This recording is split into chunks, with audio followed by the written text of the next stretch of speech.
వృక్షములలో జల్ద వృక్షం ఎట్లున్నదో పురుషులలో నా ప్రియుడు. ఒకసారి అందరూ అనండి, నా ప్రియుడు అట్లున్నాడు. దేవునికి స్తోత్రం. ప్రియులరా, ఈ వచనములో అనేకమైన వృక్షాలు ఉన్నాయి. భారతదేశంలో మరి చెట్టుని ఏమంటారు, ఒటా వృక్షాలు ఉన్నాయి, రకరకాల చెట్లు ఉన్నాయి. అడవిలో కూడా ఎన్నో చెట్లు ఉన్నాయి. బైబిల్లో మస్తకి వృక్షం ఉంది, పిశుల వృక్షం ఉంది, బదరి వృక్షం ఉంది, దేవదారు వృక్షం ఉంది, ఒలివ, అలాగే మన అంజూరం, రకరకాల చెట్లు వృక్షాలు ఎన్నెన్నో ఉన్నాయి. అయితే ఇక్కడ ప్రియులన్న మాట ఏమిటి? అడవి వృక్షము. అడవి అనే మాట చూస్తే చూడండి, ఇదే అధ్యాయం 8వ అధ్యాయములో 5వ వచనములో అరణ్య మార్గముల తన ప్రియుని మీద ఆనుకొని వచ్చుచున్నది ఇది అవతే అనండి ఒకసారి. అంటే లోకము ఆక్షేపణ చేస్తుంది సంఘాన్ని. ఎవరు అంటే బహువచనం, యవతి అంటే ఏకవచనం.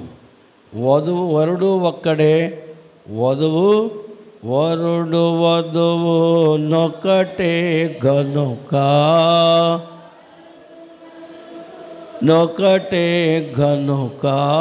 త్వరగా నిజమనుచున్నది.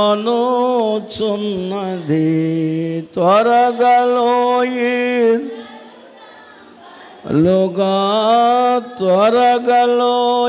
ఇద్దరు దంపతులుగా పరుగుచుండ్రనుచున్నది.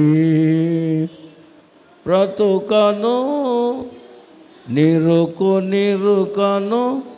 కాబట్టి ప్రియులరా, వధువు వరుడు ఒక్కటే.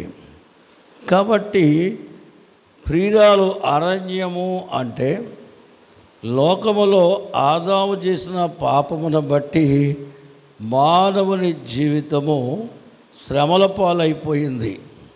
అప్పుడప్పుడు ఏమంటాం, నా బ్రతుకు అడవి కాసిన అడవిలో కనబడిన వెన్నెల. అంటే అది ఎలాంటి ఉపయోగం లేని నా జీవితం అని మనం చెప్తూ ఉంటాం. అలాగా భూలోకములో అనేక వృక్షాల మధ్య ఏ వృక్షం గొప్పదని చూస్తున్నాం చెప్పండి? జల్దరు వృక్షము. అంటే క్రీస్తులో నుండి వచ్చిన సంఘాన్ని ఏమన్నారు? పుష్ప సంఘం. ఏ సంఘం? వివిధ వర్ణములు గల విశ్వాసులను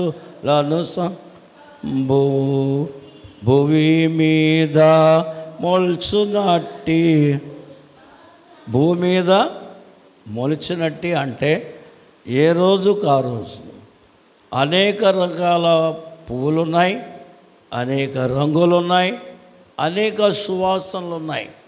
అలాగే అనేక మిషన్లు ఉన్నాయి. ఇంచుమించు 856 మిషన్లు గ్రూపులు యేసుక్రీస్తు సువార్త ప్రకటిస్తూ ఉన్నాయి. దేవుని స్తోత్రం. ఎవరి భావం వాళ్ళది. ఎవరు ఏదైనా అందరూ బోధించేది ఎవరి మాట? దేవుని వాక్యం. అది సబబు. అందువల్ల ఇక్కడ ఏంటంటే పుష్ప సంఘం అన్నారు. అడవి వృక్షములో శ్రేష్టమైన వృక్షం ఏది? ఎంత గొప్ప ఉన్నా యాపిల్ అందాం, దీన్ని ఏమందాం? ఇక్కడ ఆకలి వేసినప్పుడు తినడానికి ఆహారం ఉంది, ఎండగలిగితే నీడ ఉంది, దాహం వేస్తే అది ఎక్కువ నీటిని వదులుతారు కాబట్టి నీరు. అలాగే ఈ వృక్షం ఎలా ఉందంటే ఆకలి తీర్చేదిగా ఉంది. రెండవదిగా చూస్తే నీడనిచ్చేదిగా ఉంది. మూడవదిగా చూస్తే దాహం తీర్చేదిగా ఉంది. అంటే ప్రభైన యేసుక్రీస్తు ఆయన గుణలక్షణాలన్నీ కూడా పరిమళించేటువంటి ఆశీర్వాదకరమైన పలుకు ప్రియురాలు ప్రియుని గురించి చెప్తుంది. అదంటే ఒకసారి ప్రియురాలు మీరు ఎప్పుడైనా చెప్పారా మీ అనుభవాలు? ఏం ప్రభువా నీవు ఎన్ని నేర్పించావు, నాకు ఎన్ని నేర్చుకున్నాను, ఇంకా ఏమి అన్నారు ఎప్పుడైనా? మరి నేర్చుకోవాలా వద్దా? మాట్లాడండి. దేవుని స్తోత్రం.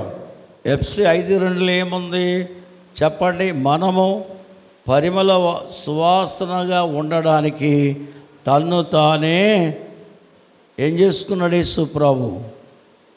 అర్పణగా అర్పించుకున్నాడు. అంటే మనందరం ఏం కావాలా? ఇది ఒక వ్యక్తికి, ఒక మిషన్కి, ఒక మతానికే కాదు, సర్వజనులకు అవసరమైన బోధ. అందరు చెప్పాలి ఒకసారి.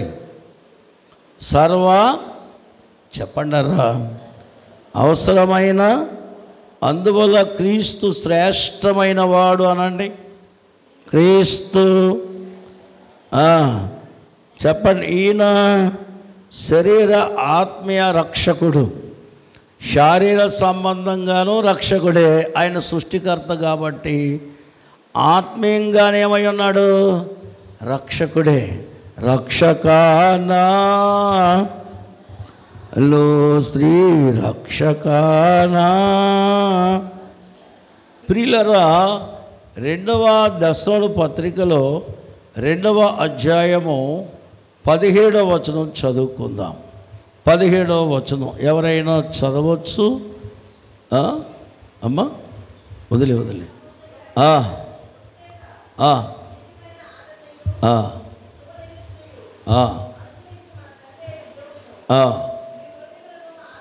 ఆదరించి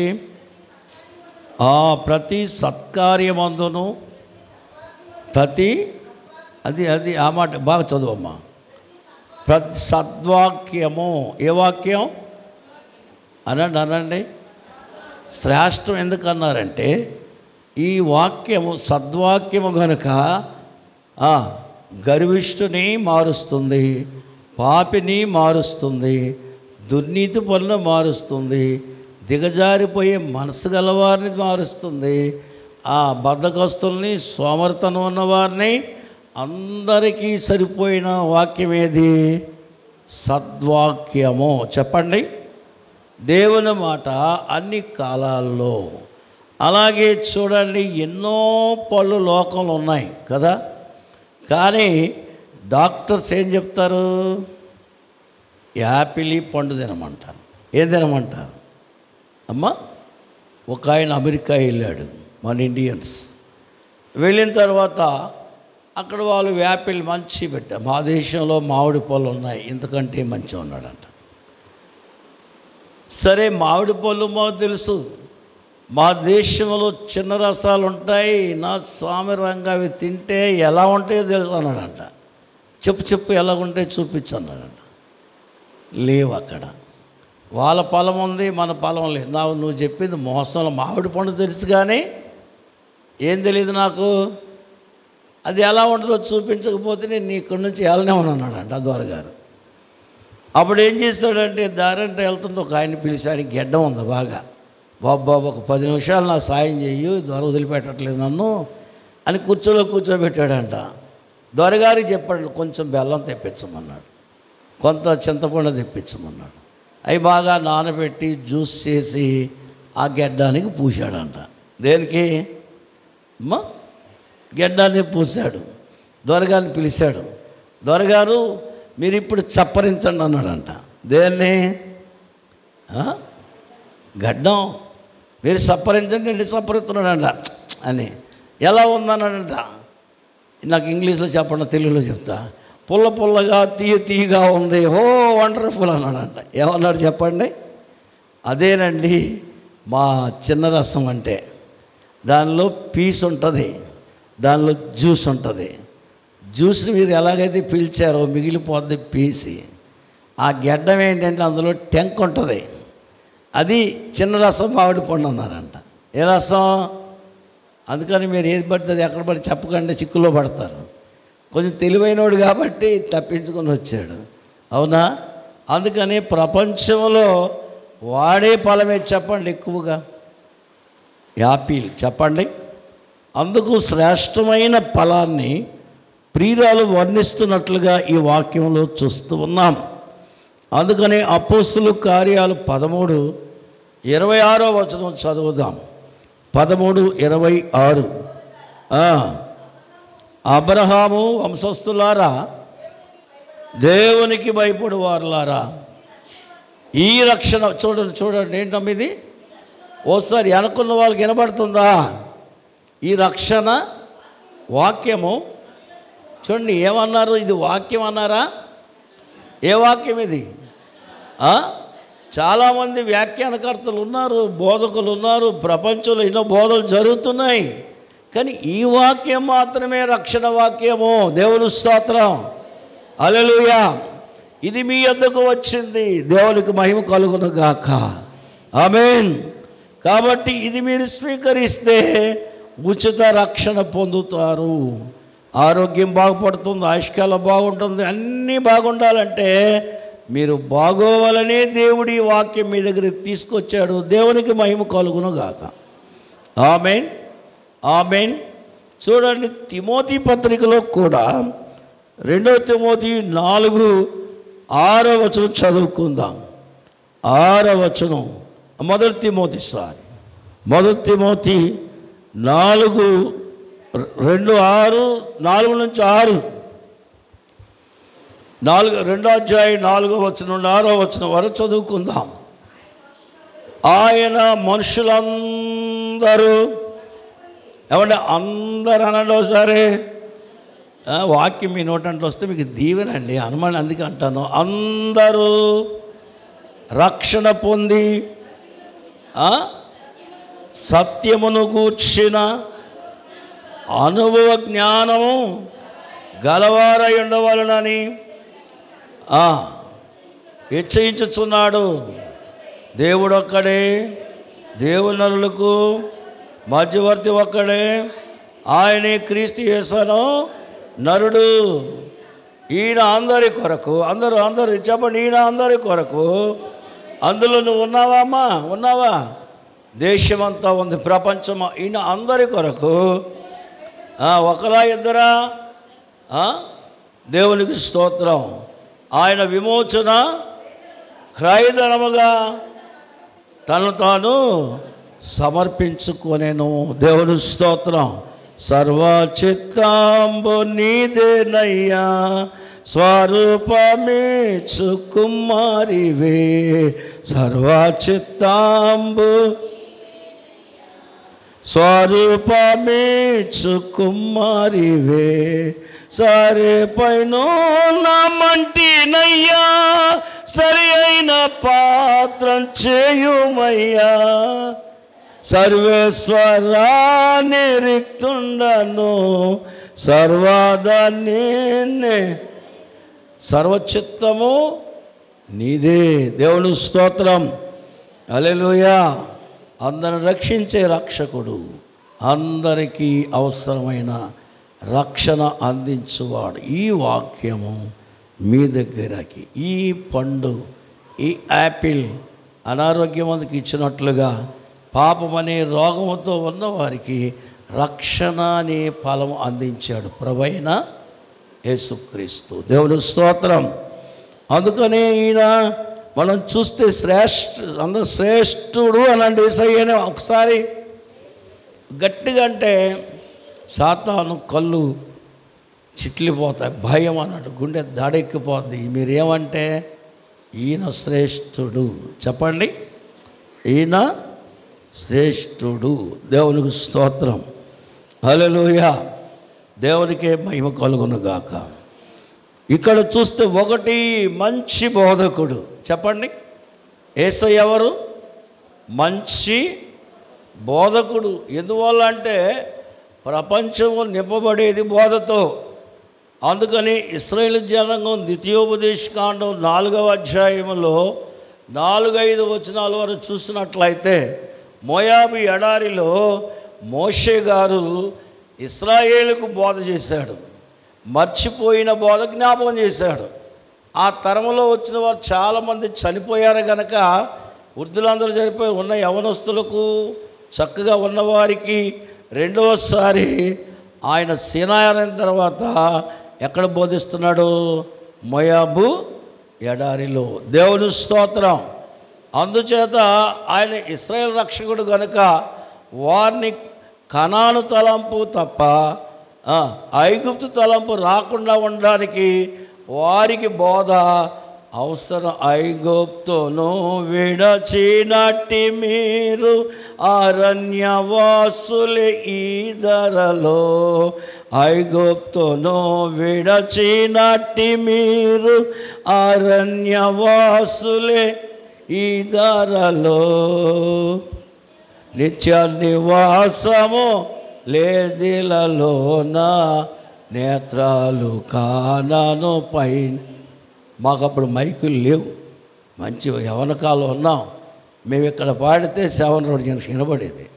మీ దగ్గర గొంతుకులు లేవు, కూర్చోలేరు, చూడలేరు. ఎంత సుఖమానం అయిపోయింది భక్తి. అవునా? పోలేండి, అలాగైనా పాడండి, నోరు తెరవండి. మేము గట్టిగా అరలేకపోతున్నాం, మీరు అరవాలి కదా. గట్టిగా పాడితే గొప్పవాళ్ళం అవుతాం. దేవుని స్తోత్రం. కనుక దేవుని పిల్లరా, వాక్యం నుండి మనం చూద్దాం. చూడండి, పరిశుద్ధ గ్రంథములో నుండి, పరిశుద్ధ గ్రంథములో మార్కు సువార్త 1వ అధ్యాయము 23 చదవండి, 27 చదవండి. 23, 27 ఆ రెండు చదివితే సరిపోద్ది. ఆ సమయమున మందిరములో అపవిత్రాత్మ పట్టిన మనుషుడొకడు ఉండెను. నజరేయుడగు యేసు మాతో అంటే ఒక్కడు రాలా, చాలా దెయ్యాలు వచ్చినాయి అన్నమాట. మన దగ్గర కూడా బోళ్ళు వచ్చి ఉంటాయా ఉండవా? మీరు చెప్పండి. పక్కనే ఉన్నాడు. ఎవరు రాశారు? యాకోబు గారు రాశారు. ఏమని? సమాధానకర్తకు దేవుడు కాదు దేవుని లోబడి ఉండని, అప్పుడు అపవాదిని, అప్పుడు వాడు పారిపోతాడు. అంటే ఇప్పుడు ఎక్కడున్నాడు? ఇప్పుడు చెప్పండి, ఎవరి పక్కన ఉన్నాడు? నేను కూర్చొని చూసావా? వాక్యం వినకుండా కుర్చీ బాగలేదు, ఆలస్యంగా వచ్చారు. నేను ఎప్పుడు ముందు కూర్చొని వెనక్కి కూర్చున్నా, లేకపోతే ఎక్కడ కూర్చున్నా, ఇక్కడ కూర్చున్నా, అసలు నన్ను ఎవరు చూస్తే పాస్టర్ గారు కూడా నన్ను చూసేవాడో చూడలేదు. అది పక్కనుండి ఇలాంటి తెలివితేటలు లేదు. వాక్యం వినేవాడు ఎవడో? అవునా? మీరు చాలా మంచి వాళ్ళండి. దేవుని స్తోత్రం. 27వ వచనం, ఇశ్రాయేలుకి బోధ అవసరం, మనందరికీ బోధ అవసరం. చెప్పడం మనందరికీ ఏమవసరం? చూడండి, ఆయన ఏమంటారు? 27వ వచనం చూసిన వారు అందరూ ఏమంటున్నారు? యేసయ్యని అందరూ విస్మయం ఉంది. ఇదేమిటో అనండి ఒకసారి, ఇదేమిటో అనండి, ఇదేమిటో క్రొత్త బోధగా ఉన్నది. దయ్యములు వెళ్ళిపోతున్నాయి, రోగులు బాగుపడిపోతున్నారు, ప్రజలు హృదయాలతో నింపబడుతున్నారు, అందరి హృదయాల్లో సంతోషం, ఆనందం నిండిపోతుంది. ఏమవుతుందండి? కుతూహల ఆనందమే నా దేవుని పండుగ గమే నా ఆనందమే నా. అందరూ ఆనందంతో ఊగుతూ ఉన్నారంట. పరిసయ్యులు శాస్త్రులు చూశారు, ఇంకా లాభం లేదు. ప్రజలు అంటున్నారు, ఏమయ్యా మాకు రాదా బాయ్? ఊరుకో, ఈ బోధ మీకెక్కడికి వచ్చు, మాకు రాదా ఈ బోధ? ఇవాళ అందరూ అన్ని బోధలు చేస్తూ ఉంటే దేవుడు బయలుపరిచిన బైబిల్ మిషన్ ఏం చెప్తుంది? దేవుడు కనబడును, నువ్వు సన్నిధి చేసి దేవుని దగ్గర కూర్చుంటే ఒక టైం ఆయనకి నీకు కనబడతాడు. ఇప్పుడు మనల్ని ఏమంటున్నారు? ఇదేదో కొత్త బోధలాగా ఉంది. చెప్పండి, దేవుడు ఎక్కడ కనబడతాడు? ఒకరు అంటారు నిజమే అంటారు, కాదంటారు. ఇప్పుడు మనకంటే ఎక్కువ సన్నిధి అందరూ చేస్తున్నారు. దేవుని స్తోత్రం, హల్లెలూయా. గట్టిగా చెప్పండి. క్రొత్త విషయములు లేనిది క్రొత్త మిషను ఎందుకురా? క్రొత్త విరాగా అన్ని మిషనులు గొప్ప గొప్పగా పెరిగి మేఘం బెక్కును. మాట రావట్లే, గొమ్మ పెరిగి. సైతాన్ అనుకుంటుంది ఈ మంజొట్టేలే, ఏదో అయ్యగారు అని చెప్పి ఏదో పెదవులట్టు కదులుతుంది, వీళ్ళంతా మనవాళ్ళే, ఏం పర్వాలేదు. సైతాన్ ఒకసారి శ్రీకాకుళం వచ్చింది, చూసింది, ముగ్గురిని పిలిచింది. ఇటు ఎలాగొన్నాడు, అది మంచి వ్యాపారం జరుగుతుందండి పాత బస్ స్టాండ్ ఏరియాలో. ఒరే అక్కడ కలగాం పెట్టారా అన్నారంట. ఎవడో సరుక్కొని తగువాడితే ఊరు మొత్తం తగు అయిపోయింది, వ్యాపారం ఆగిపోయింది. సరే ఈ పక్క ఎలా ఉన్నారా, అటు సైడ్ కృష్ణా పార్క్ ఆ ఏరియా అంతా, అక్కడి నుంచి బలగ వరకు అంటే మంచి పుష్టిగా ఉన్నారన్నాడు. అందరికీ జ్వరాలు ప్రకటించామన్నాడంట. అందరూ ఏమైపోయారు చెప్పాలా? ఈ పక్క నుండి ఎలా ఉన్నారా అన్నారంట. ఇక్కడి నుంచి ఏం చెప్తావండి, ఇక్కడి నుంచి ఇలా కొత్త రోడ్డు వెళ్ళిందాకా అందరూ మంచి ఉత్సాహంగా ఉన్నారన్నారంట.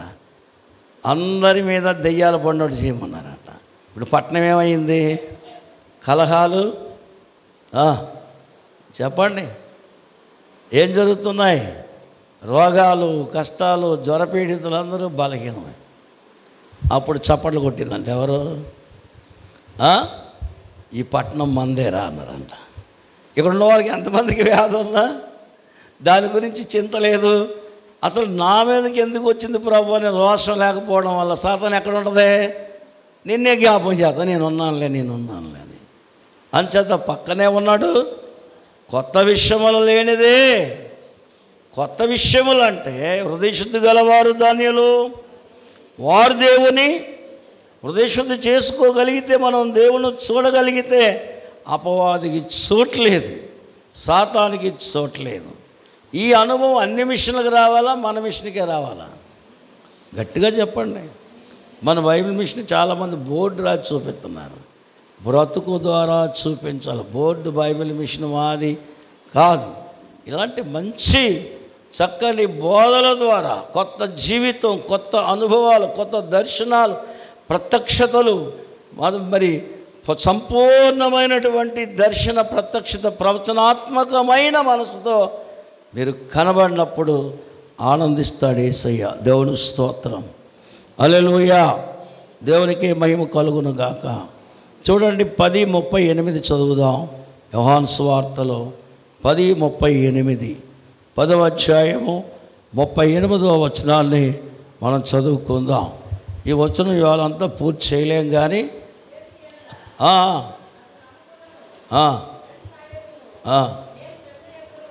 నేను తండ్రి యొద్ద ఉన్నానని మీరు గ్రహించి తెలుసుకున్నట్లు ఆ క్రియలను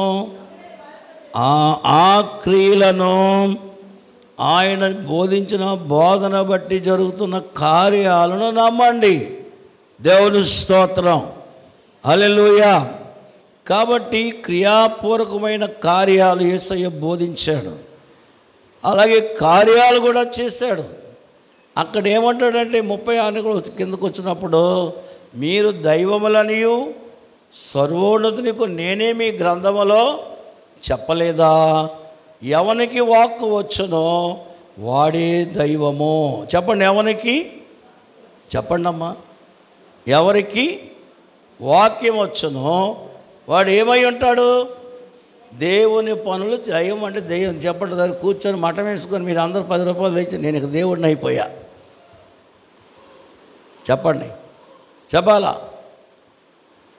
ఏంటిది దేవుడు? యేసయ్య ఎవరు అనుకున్నావు? టచ్. యేసయ్యను రుమాల్లో తెచ్చాడు ఆయన. టచ్ అన్నాడు అంతే. ఆ శబ్దం అమ్మాయికి అన్నాడు. అవునా? దేవుడు అయిపోయాంగా చెప్పాడు. అదే పెట్టుకున్నారు అందరూ. మనమే దైవలో, మనమే బోధ కాదు. యేసయ్య చెప్పింది అది కాదు. అతడు మాట్లాడు మాట పరమ తండ్రి యొక్క హృదయమును కదిలించే కదిలిక కలిగిన వాడు, వాక్కొచ్చిన వాడు. అందరూ చెప్పండి, దేవుని మహిమపరుద్దాం. హల్లెలూయా. గట్టిగా చెప్పండి అందరూ, హల్లెలూయా. అందుకనే భ్రమలు లేని బోధ, భయము లేని బోధ, అపకారము లేని బోధ, నిత్యము ఉపకారంగా ఉండే బోధ, మేలు జరిగే బోధ యేసయ్య చేశాడు. దేవుని స్తోత్రం. అది నీకు అర్థమైపోతే ఆయన్ని వదిలి ఉండలేవు. ఏది అర్థమైతే, అందుకని మనం చూస్తే ఆయన యొక్క బోధలు, ఆయన పరిశుద్ధుడు. రెండోది చెప్పండి, పరిశుద్ధుడు. 99వ కీర్తనలో 9వ వచనం చదువుకుందాం. 9వ వచనాన్ని ఒకసారి గమనిద్దామండి. ఎవరైనా మన దేవుడైన యెహోవా. ఎవరండి? ఎవరమ్మా? ఎవరో చదివిన మాట? ఎవరైనా అనండి ఒకసారి. పరిశుద్ధుడు. ఘనపరచుడి. ఘనపరచడానికి భూమి మీద నీ జీవితంలో ఏది ఉన్నా ఆ ఒక్క నామాన్నే ఘనపరచాలా. దేవుని స్తోత్రం.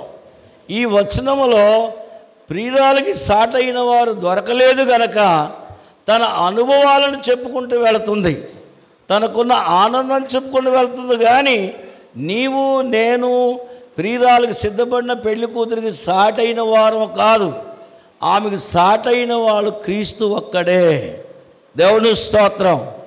అందుకనే దేవుని వాక్యం వచ్చింది కనుక ఆ వాక్కు క్రీస్తును చూపించే వాక్యే పెళ్లి కుమార్తె నోట్లో ఉంది. కానీ నన్ను ముట్టుకో, నన్ను పట్టుకో, నన్ను అది చేయి, నన్ను ఇది చేయి, నువ్వు అలా చేస్తావు, ఇలా చేస్తావు అనే బోధలు పెళ్లి కుమార్తె దగ్గర ఇవన్నీ కొంతకాలమే ఉంటాయి. భాషలు ఆగిపోతాయని చెప్పాడు పౌలు గారు. ప్రవచనాలైన అన్నీ ఆగిపోతాయి, కానీ చివరికి ప్రవచనం ఒకటే, దేవుని వాక్యం ఒకటే చివరికి నిలబడుద్ది. దేవుని స్తోత్రం. హల్లెలూయా.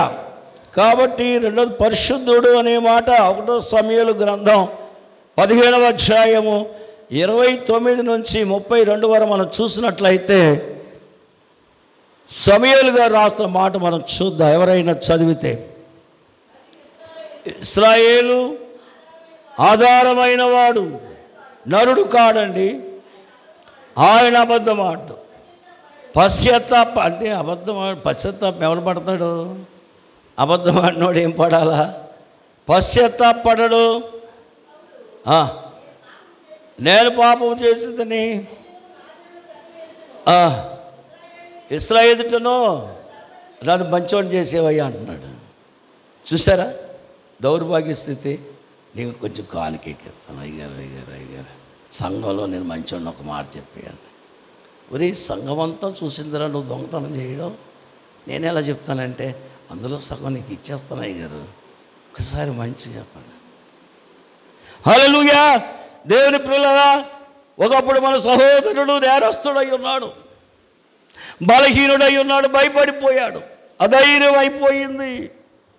నేను అతని కొరకు కన్నీరు కార్చాను. ప్రభువా ప్రభువా ఎందుకు నా సోదరుడు ఇలా భయపడి ఏడ్చాను. ఒకరోజు నాకు కాగిట్లో పాస్టర్ గారు నా పాపాలన్నీ క్షమించబడినట్టు ప్రార్థన అన్నీ వదిలేసి ఇవాళ పరిశుద్ధుడు అయిపోయాడు మన సోదరుడు. నా పెట్లోకి డబ్బులు వెళ్ళిపోయినాయి, ఆడు జనంలో మంచోడైపోయాడు. అవునా?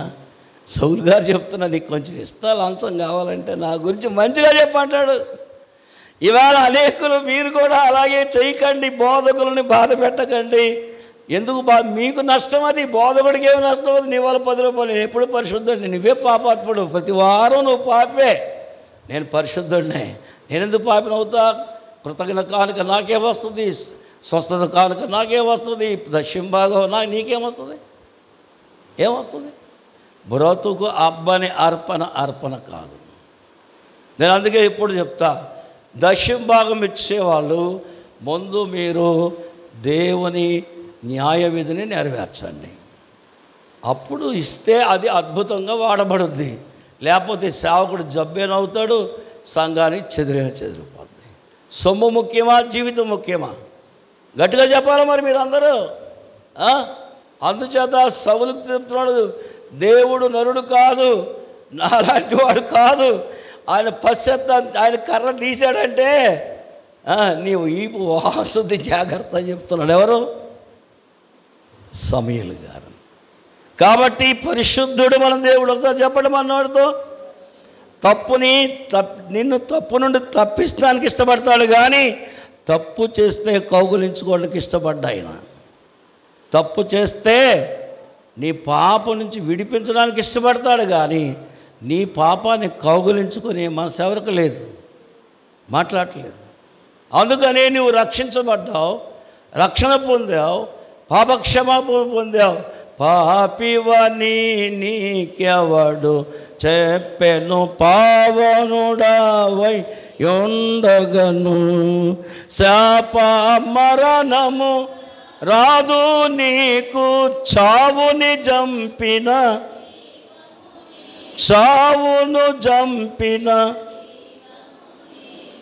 మనోవిచారము కూడదు నీకు, మహిమ తలంపులే దినక్రమాన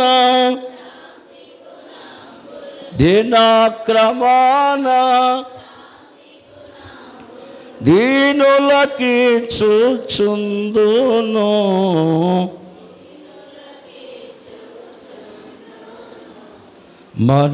మనోవిచారము. ప్రియులరా, ఇక్కడ మనం చూస్తున్నాం పరిశుద్ధత అనే మాట. సామెతల గ్రంథము 10, 12, 17, 9 కూడా చూద్దాం. 17, 9 కూడా. అమ్మ పగ కలహము రేపును, అమ్మ ప్రేమ అన్నిటినీ కప్పును. చూడండి, ఇక్కడ మనం చూసినట్లయితే పరిశుద్ధత దేవుని పట్ల ప్రేమను కలిగి ఉంచే పని చేస్తుంది.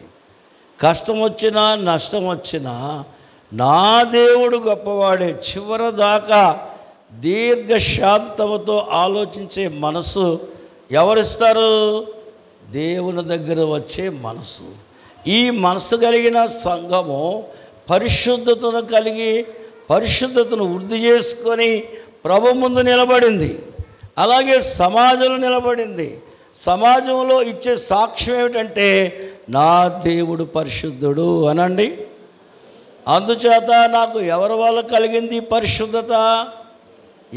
ఎవరి వల్ల వచ్చింది ప్రేమ? నేను నమ్మిన క్రీస్తుని బట్టి, నేను పొందిన అనుభవాన్ని బట్టి, నేను చదివిన వాక్యమును బట్టి నాకు ఏం అభ్యాసమైంది?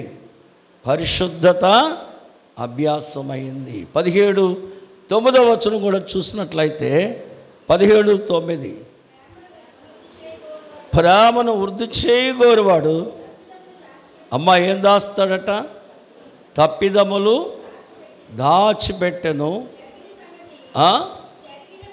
జరిగిన సంగతి మాట మాటికి ఎత్తువాడు మిత్రభేదము. అంటే ఇక్కడ మనం చూస్తే పరిశుద్ధతలో ప్రేమలో రెండో భాగం, రెండో కోణం ఏంటి చెప్పండి? రెండో కోణం ఏంటి? వృద్ధి చేయును. ఏమవుతుంది? వాక్యము, ప్రార్థన, ఆత్మీయత నీకు ఏమవుతుంది? వృద్ధి కలుగుతుందనే మాట దైవవాక్యములో మనం చూస్తూ ఉన్నాం. దేవుని స్తోత్రం. హల్లెలూయా, హల్లెలూయా. కాబట్టి ప్రభునందు ప్రియమైన వారులారా, ఈ వచనం ఒకరోజు ముగించడం కాక నేను ఆగిపోతూ ఉన్నాను. దేవునికి స్తోత్రం. కాబట్టి బోధకుడు, రెండవది పరిశుద్ధుడు. ఆయన పరిశుద్ధుడు గనక మనలో అద్భుతమైన ప్రేమను, ఆశ్చర్యమైన కార్యములను మనలో నింపే దేవుడై ఉన్నాడు కనుక నిత్యము మనము ప్రేమించుకోవాలి. ఇతరులు మనం ప్రేమించగలిగిన వారమై ఉన్నప్పుడు నిత్యము వర్ధిల్లుతాం. అందువల్ల ఇవాళ పరమగీతములో 2:3 ఏం కనబడుతుంది? అరణ్యమని ఈ లోకములో ఎంతోమంది జీవితాలు అస్థిరపరుచుకున్న ఈ లోకములో మన ప్రభు ఎలా ఉన్నాడట? జల్దరి వృక్షములాగా ఉన్నాడు. జల్దరి వృక్షం, ఈ ఫలము రుచిగలది. అందుకని ఇక్కడ ఈ చెట్టు దగ్గరికి వస్తే ఫలము దొరుకుద్ది, నీడ దొరుకుద్ది. చెప్పండి, చెప్పండి, పానము దొరుకుద్ది. అంటే ఆయన మనసుకు సేద తీరుస్తాడు, ఆరోగ్యాన్ని ఇస్తాడు, ఆశ్రయముగా ఉంటాడు, వర్ధిల్ల చేస్తాడు. అందుకనే మనం చూస్తే మార్టిన్ లూథర్ గారిని ఇందులో ఆకర్షించిన మాట ఏంటంటే చెప్పండి, 40 6వ మొదటి వచనంలో ఆపత్కాలములో యెహోవా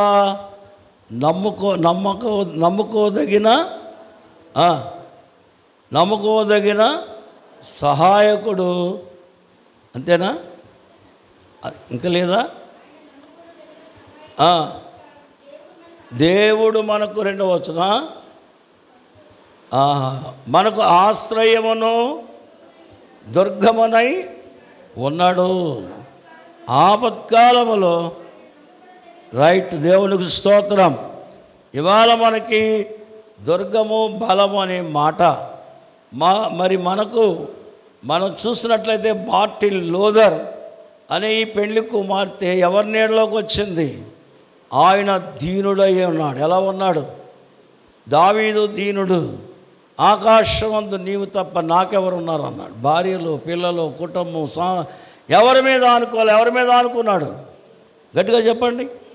అలాగే మార్టిన్ లూథర్ ఒక్కడు జర్మనీ దేశంలో ఒక్కడైనా కానీ ఎవరి మీద అనుకున్నాడు? తల్లిదండ్రులు, కుటుంబం, విద్య, తనకున్న ఏ దాని మీద అనుకోలే, దీనుడయ్యాడు. అందుకే 68వ కీర్తన 10వ వచనంలో దేవుడు దీనులకు తన అనుగ్రహము తెలియజేయును. దేవునికి స్తోత్రం.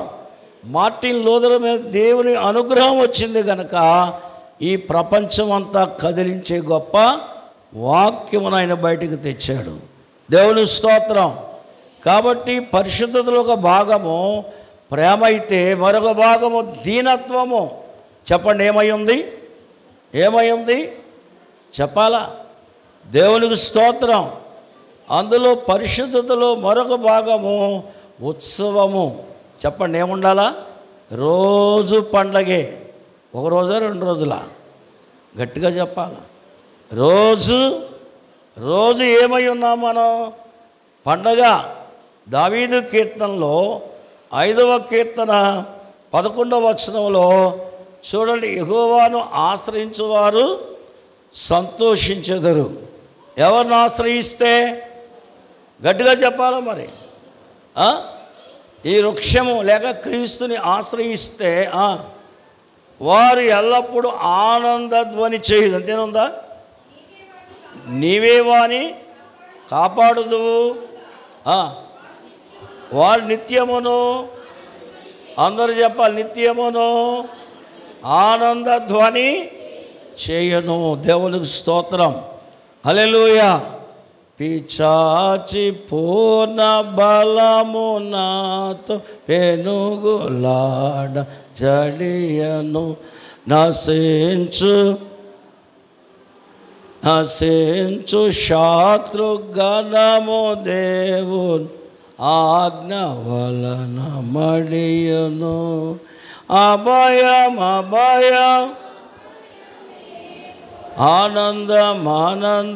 ఆనందమౌగా అభయం.